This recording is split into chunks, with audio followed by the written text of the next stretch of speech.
আমাদের মূল উদ্দেশ্য হলো এখানে যে আমাদের লেক, এই জল্লারপাড় যে লেক, এই লেকটা আপনারা দেখছেন আমাদের সামনের কি অবস্থা। তো আমরা আসলে বেসিক্যালি গত 29শে জানুয়ারি আমরা এই নগর ভাবনা সংগঠনটির আত্মপ্রকাশ ঘটিয়েছি। এই সংগঠনের আসলে মূল উদ্দেশ্য হলো যে এখানে আমরা নগর জীবনে প্রতি মুহূর্তে আমরা যেই সমস্ত সমস্যাগুলি মোকাবেলা করি, সেই সমস্যাগুলি দূর করার জন্য আমরা বিভিন্ন ধরনের কার্যক্রম পরিচালনা করব।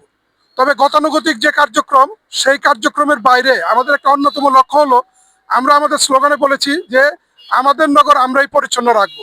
একটা কথা খেয়াল রাখতে হবে যে এই নগরের আমরা যেটা বলি সরকারি সরকারি যাবতীয় যেই স্থাপনা বা সরকারি যত উন্মুক্ত রাস্তাঘাট, লেক, পার্ক, এগুলি কিন্তু এক অর্থে আমরা জনগণই এর মালিক। কাজেই আমরা যেমন আমাদের নিজস্ব মালিকানার কোনো বিষয়বস্তু থাকলে এটার দেখভাল করার ক্ষেত্রে যেভাবে আমরা দায়িত্ববোধের পরিচয় দেই, ঠিক আমরা যেটা নাকি সাধারণভাবে মনে করি যে সরকারি স্থাপনা, সরকারি লেক, সরকারি পার্ক, সেই ক্ষেত্রেও কিন্তু আমাদের একই দায়িত্ববোধ আসা দরকার। কিন্তু শাসকরা সবসময় সরকারি যে সম্পত্তি, এই সম্পত্তিগুলিকে আলাদাভাবে চিত্রিত করার চেষ্টা করে।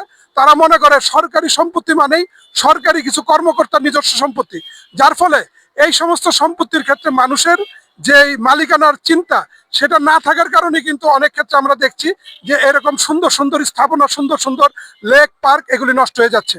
আমরা মানুষের মধ্যে এই চেতনাটা তৈরি করতে চাই, এই লেক আমার, এই লেক আমি পরিষ্কার রাখবো। পাশাপাশি এই লেকগুলি দেখভাল করার জন্য দায়িত্বে যে সমস্ত কর্মকর্তারা আছে, যে সমস্ত প্রতিষ্ঠান আছে, তারা যদি তাদের কাজ ঠিক মতন পরিচালনা না করে, আমরা তাদেরকে সেই কাজ করতে বাধ্য করব। তো কাজেই আমরা গত 29শে জানুয়ারি আমাদের কার্যক্রম শুরু করার পর আমরা বিভিন্ন ধরনের কর্মসূচি পালন করেছি। আজকে আপনারা আমাদের সামনে দেখতে পাচ্ছেন যে এরকম একটি দৃষ্টিনন্দন লেক কিছু ময়লা আবর্জনার জন্য সেটা কিন্তু আসলে আমাদের চোখে খুবই দৃষ্টিকটু দেখা যাচ্ছে।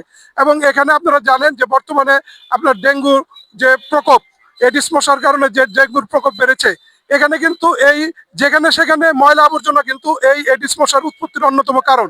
কারণ আপনার খোলা জায়গায় ডাবের খোসা, পলিথিনের ব্যাগ, চিপসের প্যাকেট, এগুলি যখন যেখানে সেখানে ছড়িয়ে থাকে, তখন সেখানে যখন 2-3 দিনের বৃষ্টির পানি জমা হয়, সেখানেই কিন্তু এডিস মশার লার্ভা তৈরি হয়। এবং আপনারা জানেন যে এটা প্রতি বছরই আমাদের এখানে কিন্তু একটা খুব ভয়ঙ্কর রূপ ধারণ করে। তো আমরা এখন আপনারা দেখেছেন ইতিমধ্যেই পত্রপত্রিকায় যে আমাদের এই এডিস মশার প্রকোপও কিন্তু বেড়েছে।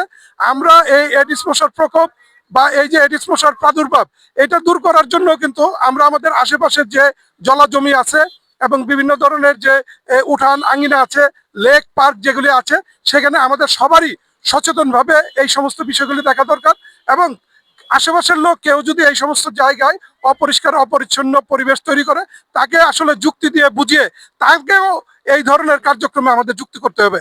তো কাজে আমরা আজকে সকালে নগর ভাবনার পক্ষ থেকে এখনই আমাদের কার্যক্রম শুরু করব। আমরা নগরবাসীকে বলবো, আবারও সেই কথাটি বলবো, যে আসলে এই পার্ক, লেক এটা কোনো প্রতিষ্ঠানের না। এই লেক এবং পার্ক এটা আমাদের, এবং এই আমাদের যে এই মালিকানার এই লেক, পার্ক আমরাই পরিষ্কার রাখবো। এবং নগরবাসীর পক্ষে আমরা বলতে চাই যে এখানে সিটি কর্পোরেশন এই সমস্ত বিষয় তত্ত্বাবধান করা দরকার। আমি মনে করি যে এই স্থাপনাগুলি নির্মাণ করার পর আশেপাশের জনগণকে উদ্বুদ্ধ করার জন্য সচেতনতামূলক যে কার্যক্রম, সেটা কিন্তু ঠিকভাবে পরিচালনা করা হয়নি। এই কাজগুলিকে, এই স্থাপনাগুলিকে মনিটরিং করার জন্য যে টিম থাকা দরকার, সেই টিমও কিন্তু ভালোভাবে কার্যকর নয়।